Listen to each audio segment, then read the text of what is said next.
Langer took the prize, and the race retook Langer. But there was always a nice diversion. At full speed through Simonstown, reached in 50 minutes, an incredible performance by these riders. They really were waiting for no one today. Heading out now, over Miller's Point and up towards Smitswinkel's Bay. Bob Rasenberg of Holland was setting the pace. Stefan Gottsling on the far right of the picture was putting in what for him is a customary attack on this climb. He does it every year. On his left knee, the scars which occurred in Durbanville in that crash at the 12 kilometers on stage number 2. Very soon, Gottsling was back in the pack as well.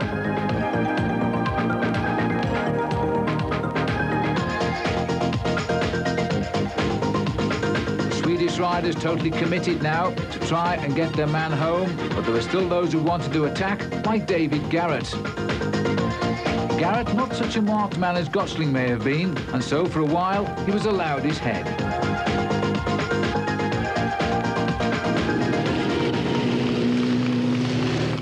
Out towards Sun Valley, and still the Swedish riders were dictating the pace. As the kilometers rolled by, their confidence was getting higher and higher. Into the hotspot sprint near Camel Rock, and the Kazakhs were taking on Malcolm Langer and losing.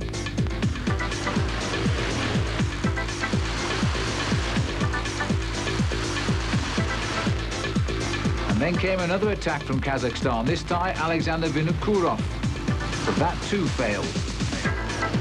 Onto the climb of Chapman's Peak, surely the most beautiful road in the world, and it was Danny Clark, 43 years of age, 21 years a professional rider from Australia, who launched an attack. That failed as well.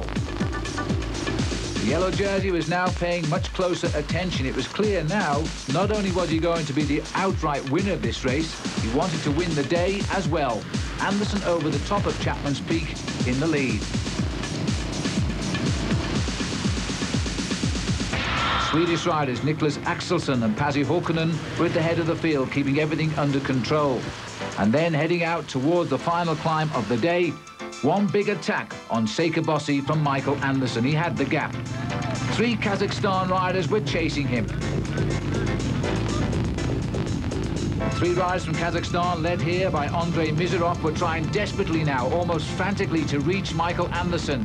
They did it just 2 kilometers from the finish. This was a record-breaking final day in the Giro del Capo. There will be a new best time in the Argus Pick and Pay Tour as well. As Vinokourov goes forward, he drops to the back. Mizerov comes forward.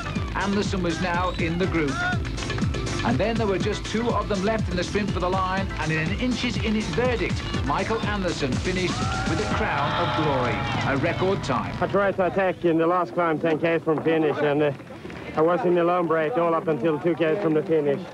And here came 3 Kazakhstans up, and it's difficult. I get 3 really good riders against me.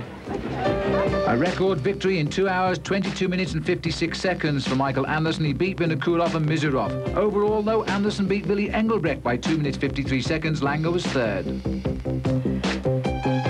So the curtain comes down on a 4th Giro del Capo, the first time the race has found a winner away from South African shores. And my goodness me, what a rider he really has turned out to be.